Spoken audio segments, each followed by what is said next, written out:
Bagamat man, mga idol, patuloy ang pagkatalo ng Washington Wizards ay mas gumagaling na rin naman nga daw maglaro ang kanilang main star na si Jordan Poole. Yan naman ang ating unang story ang aalamin na sasamahan ko na rin ang balita nga ititrade nga po ng Golden State Warriors ang lahat ng kanilang mga players na maliban kay Stephen Curry. Pag-uusapan na rin natin dito ang balitang posibleng isakripisyo ng Lakers ang kanilang tatlong player para sa isang bagong sentro. Kaya mga idol, tara!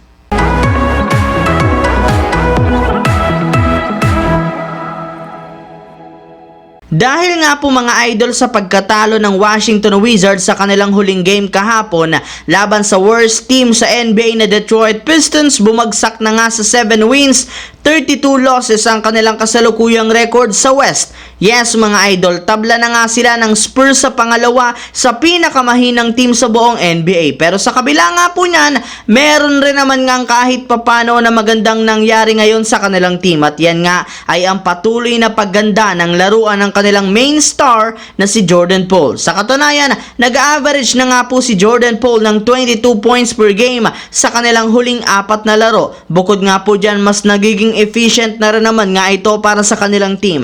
At lahat ngang yan nangyayari gayong mas nagagamay na nga po ang playing style ng Wizards at nakakapag-adjust na ito sa galaw ng kanyang mga teammates. Samantala, pumunta naman tayo sa ating pangalawang storya sa balitang ititrade na ng Golden State Warriors ang lahat ng kanilang mga players maliban kay Stephen Curry. Alam naman nga po ninyo na ginawa na nga po ng mga coaches ng Warriors ang lahat ng kanilang makakaya upang makagawa ng magandang adjustment sa rotation sa mga nagdaang laro. Ngunit lahat ngang yan nabaliwala at hindi gumana dahil sa patuloy pa rin nila na pagkatalo. Maging si Draymond Green, hindi na rin naman kinayang buhatin ang kanilang kupunan papunta sa panalo. Kaya ang natitirang option na lamang talaga ng front office, gumawa na ng trade sa mga susunod na linggo bago man sumapit ang trade deadline sa buwan ng Pebrero. At base nga sa pinakahuling inilabas na balita ng isang insider, wala nga pong player ng Warriors ang ligtas sa trade ngayong season maliban kay Stephen Curry. Yes mga idol, tama nga po inyong narinig.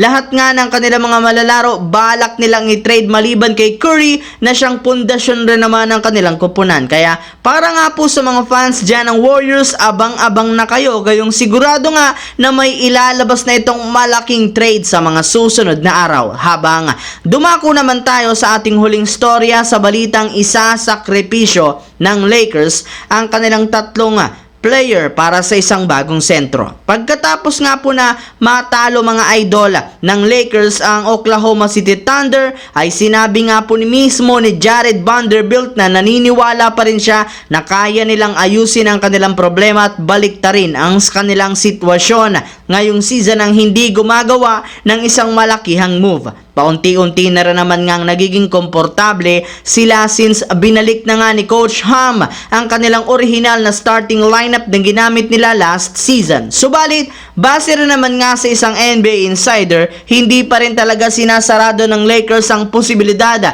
na gumawa sila ng trade since napakarami silang mga target na available sa loob ng market kagaya na lamang ng sentro ng Atlanta Hawks na si Clint Capela. Sa katunayan, plano nga po ng Lakers na kunin ito gamit ang kanilang mga players na sina Gabe Vincent, Jackson Hayes at si Max Christie. Para nga po sa kaalaman ng lahat, nag-average nga si Capela ngayong season ng double-double, 11 points, 10 rebounds sa kanyang 57% na maaari nilang mapakinabangan bilang kaduo at katandem ni Anthony Davis sa front court. Kaya magiging worth it nga sa kanilang team kung kukunin nila ito sa isang trade mula sa Atlanta Hawks.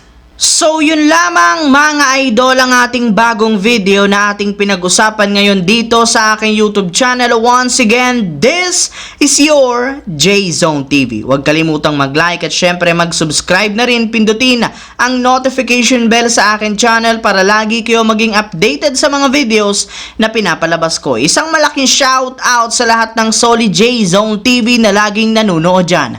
Maraming salamat mga idol.